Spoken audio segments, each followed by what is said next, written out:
Hey, what's going on there, YouTube? This is SEL0320 representing JBS, and I apologize to you guys because I am not looking my best, and this movie deserves my very best. So I'll try my best to critique this and articulate like the awesomeness that this movie is, that Steve McQueen was able to push through the envelope in WIDOWS. Now, WIDOWS has an all-star cast: John Bernthal, Viola Davis, Colin Farrell, Robert Duvall, Liam Neeson, Michelle Rodriguez. It's got some of everybody. Even my man Brian Trey Henry, that plays Paperboy in Atlanta. Daniel Kaluuya, an all-star cast. Now, when the first trailer dropped, like everybody was like, "Yo, Daniel looks wild in this one." And like Steve McQueen has been notorious for having great cinematography, but great emotional depth that really grounds you at the same time, just rips you apart all at the same time. And this movie definitely has that. The other part about this is I think this was actually scripted and written by the person that did Gone Girl, the novelization of it. And the other thing about this was, what's my man's name? Sean Bobbitt. Sean Bobbitt is a cinematographer. Everybody is on point. Everybody. This is a film that it's gonna be really easy for me not to spoil. This is a spoiler-free review whatsoever, so I'll just go ahead and kind of go and riff off like I normally do. Based on the cinematography and the way that the practical application events that happen, it's just jaw-dropping. Some of the shots that Sean was able to do, I've never seen in any film. There's one shot with Daniel Kaluuya. He's just sitting there. There's a couple different moments where he's he's like trying to learn Spanish. Another moment he's reading. Another moment where he's just kind of just gazing upon. But there's this one specific moment, and the camera is focused on him, and it looks like it's being focused from, the outside of the actual car. But then it goes and does a full spin, 360, all the way outside of the car. There's another moment. Colin Farrell and his wife they have a function, and they leave the function, they go and have this conversation, and the conversation happens kind of like GTA style. Like it's panned off, but you don't see any focus on them whatsoever. And the shot is taking place outside the hood of the car, right? But then when Colin Farrell goes and leaves, like it follows him up to where he's going, and I was like, the cinematography is amazing. Sean legit is gonna get a Oscar nomination for the cinematography in this film. Like, it is well deserved. Like, some of the shots, I don't know how they actually did it. The tension, the choreographed moments where when you get to the actual heist, when you get to the things that happen in the beginning, like it comes off like natural. It comes off like visceral. It comes off like this is real. Like it could come off as real. Like there's never a moment where I was kind of just like, yeah, that wouldn't happen. Like they go through all the different ins and outs of what could or should happen. The other thing about this movie that it might be a critique and it might be a positive or a negative. It depends on who you are. The film itself telegraphs itself on things that are actually happening. So say, I'm walking through the door and I know like, oh, I need to be able to go and get this key to do this. It might say, somebody will have you like, okay, this is what we need to get this done, versus just actually doing it. Now, the part of that works is that if this was a book, the book would be amazing. And at the same time, I think it does cater to people that, don't want to just like see something happen. They want to kind of know what's happening, how this is going to work. And the tension builds and builds and builds and builds and builds. And the big part about that is the performances. The performances were phenomenal. Viola Davis gives a swan song. Like, she came off of Fences great, but in this one, she went through every single kind of conceivable emotion that an actress or actor could go through.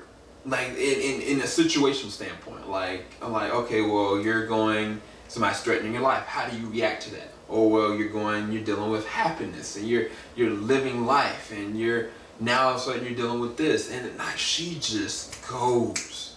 She risks. Liam Neeson, there's this moment, oh my gosh, where he is in a church. There's that moment in that was one of his best since Schindler's List. Daniel Kaluuya, a lot of people are going to say this, that he gives one of his best performances, and he definitely does. I was like, this man is trying to reach New Jack City, your boy Denzel Washington, and a little bit of Juice, and merging it together and making something totally different, because his character is very smart, but at the same exact time precisely evil. There's this one moment where in a bowling alley, and I think you probably seen it in the trailers, but I was like, yo, this dude is sick. Like, he's actually legit sick. And Daniel nails it. Colin Farrell and Dr. Duvall play off each other so well. Nobody's gonna talk about that. Nobody's gonna talk about it, but I'm telling you, they do such good riffing, because one thing I get from their conversation through their performances is that one person wants to get out, another one person wants to keep everything this person's willing to give up, and it makes for a really good story. Newcomers were technically not newcomers. All the girls did a great job with their performances. There is one newcomer, I think her name is Cynthia Erivo. This is her very first film debut. I think she's going to be playing Harriet Tubman in a film a little bit later on next year or the year after next. She does a great job. Like, she's physically fit. Like, she could legit hurt somebody. Elizabeth Dedici, she does a great job. I thought that her performance was going to be the weaker of the link, but it's not true. Like, she does just as good a job. Michelle Rodriguez, probably some of the best acting she's done since, what was that one boxing movie she did a long time ago? She did a great job. Everybody was on fire. And then let's get to Steve McQueen. Steve McQueen knows how to not only direct a emotional scene, you know, and allow you to kind of just like feel everything, but he also knows how to direct a great action set piece. He knows how to surprise you with intrigue. Like, there's a moment where Viola Davis's character Veronica, she's having this conversation with this other lady who's also a widow, and all of a sudden, like, something the camera points to it, and then all of a sudden you're starting to flow these different emotions, and you're like, how's Viola gonna react to that?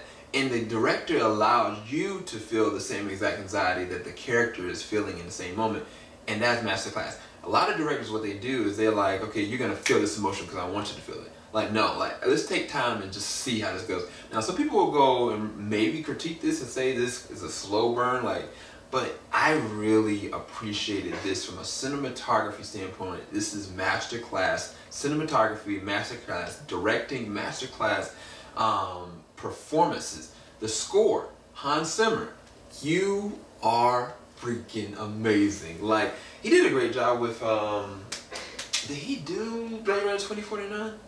If he did, I mean, well, I don't remember. But that soundtrack was amazing. This was really good. This was actually really good. It was really subtle, but very precise, very on point. There's just so many different things I could just kind of like compliment it on. The only nitpick I said, like I said, was like some things were telegraphed based on situations that were happening. Like, things were just kind of reiterated.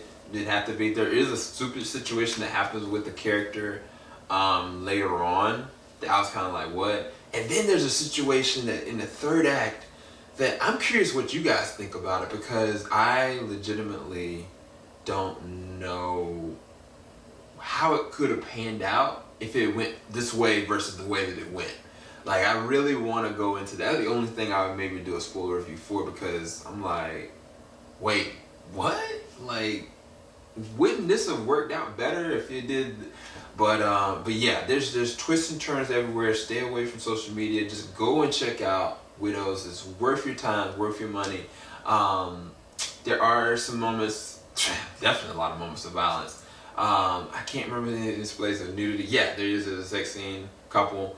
But other than that, man, like, it's a great time in the movies, and you owe it to yourself to watch these amazing performances, this amazingly directed film, amazingly scored and shot film. And for me, like, I feel like I'm guilty, not only because I'm not dressed for this occasion, but I have yet to see Hunger. I have yet to see 12 Years a Slave. To be quite honest with you guys, I was terrified to watch 12 Years a Slave. And I watched everything. I watched Amistad, I've watched Roots, I've watched everything. But to hear you say something about it, I was like, I don't know if I can actually take this.